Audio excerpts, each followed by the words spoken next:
Ustaz mau tanya hukumnya mendengarkan musik, memainkan alat musik. Ya. Hukumnya musik bagi anak-anak karena di sekolah ada pelajaran tertentu yang diiringi musik.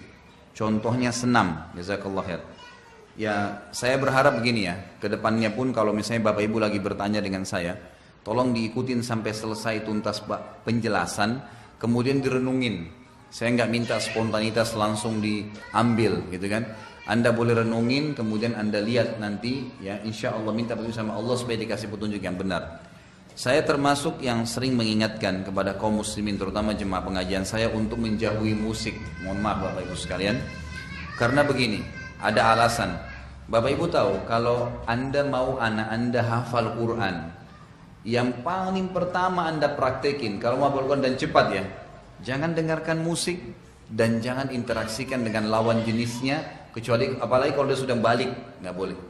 Itu spontan, hafalannya bisa sulit sekali. Kalau dia sudah mulai dengar musik dengan mau hafal Quran sulit bersatu. Atau dia berinteraksi dengan lawan jenisnya. Kalau kita bahasakan biasa pacaran, maka itu pasti spontan. Ayat Quran mustahil bisa bekas sama dia. Kalau Anda masukkan anak-anak Anda di tempat-tempat tahfidz Quran yang benar, pasti begitu ajarannya. Kalau dari sisi pandangan agama, Abu Bakar radhiyallahu anhu pernah mengistilahkan musik dan alatnya itu dengan mazamirus syaitan. Apa itu?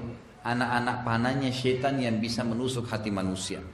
Abdullah bin Mas'ud radhiyallahu anhu sahabat Nabi berkata, pada saat menjelaskan ayat Al-Quran yang berbunyi, A'udzubillahi minasyaitonirrajim, wa minan nasi may yashri lahwal hadits yudilla an sabilillah. Ada sebagian orang yang mempermainkan kata-kata untuk menyesatkan manusia dari jalan Allah.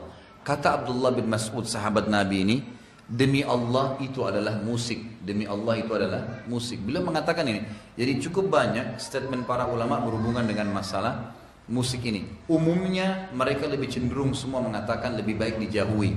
Lebih baik dijauhi. Karena dia sulit bertemu dengan Al-Quran. Dua hal yang kontroversial. Gak bisa. Sulit ketemu.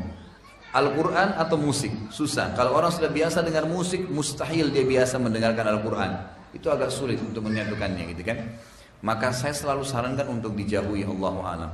Saya contoh Bapak Ibu sekalian, saya coba praktekin di anak-anak saya ya.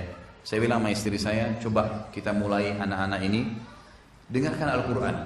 Kalau kita dulu punya pelanggaran-pelanggaran agama, kita pribadi, kita dulu biasa pernah hafal-hafal lagu, coba jangan dipraktekin ke anak-anak. Coba dialihkan, biarkan dia sudah mengenal Al-Quran sebagaimana kita kenal di umur 20 tahun, 25 tahun, 30 tahun, 40 tahun. Biarin mereka kenal Al-Quran dari umur 3 tahun, 5 tahun, 10 tahun itu lebih baik. Lebih baik daripada mereka mendengar lagu-lagu yang akhirnya bisa merusak mereka. Ya, umumnya kalau sedih ya sedih, kalau senang yang senang. Al-Quran lebih baik. Mereka dapat setiap minimal sekali Bapak Ibu sekalian kalau kita dengar Al-Quran, satu hurufnya satu pahala. Dengar musik minimal nggak ada pahalanya, gitu kan? Karena memang ini adalah ayat Al-Quran dijanjikan, ini tidak ada janjinya. Itu minimal.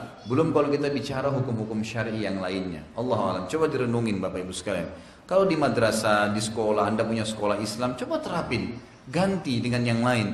Misal pun ada lantunan-lantunan syair, gitu kan, yang berbau semangat Islam, mungkin, gitu kan. Tapi kalau dipakaikan dengan alat-alat musik, Allahu a'lam, saya sarankan pribadi ya, untuk dijauhi. Allahu a'lam itu jauh lebih aman insya Allah. Dan ulama mengatakan ada alat musik yang dibolehkan.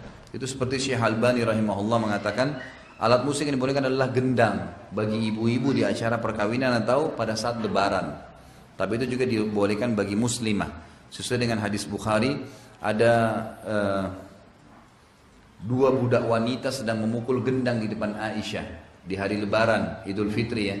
Lalu Nabi SAW masuk ke rumahnya bersama dengan Abu Bakar di hari lebaran itu. Lalu Abu Bakar mengatakan, apakah ada anak panah syaitan di rumah Nabi SAW?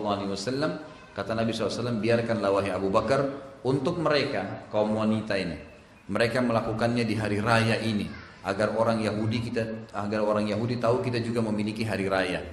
Juga di acara perkawinan, itu kan dibolehkan memukul gendang bagi kaum wanita di antara mereka. Ini Allah alam yang saya tahu dibolehkan. Bapak Ibu bisa beli buku yang bertanya tadi lebih lengkap dengan buku apakah musik itu haram. Ada buku khusus panjang lebar, buku Syekh Albani itu panjang lebar menjelaskan masalah itu. Tapi mohon maaf saya lupa penerbitnya, kalau tidak salah Darul Haq ya.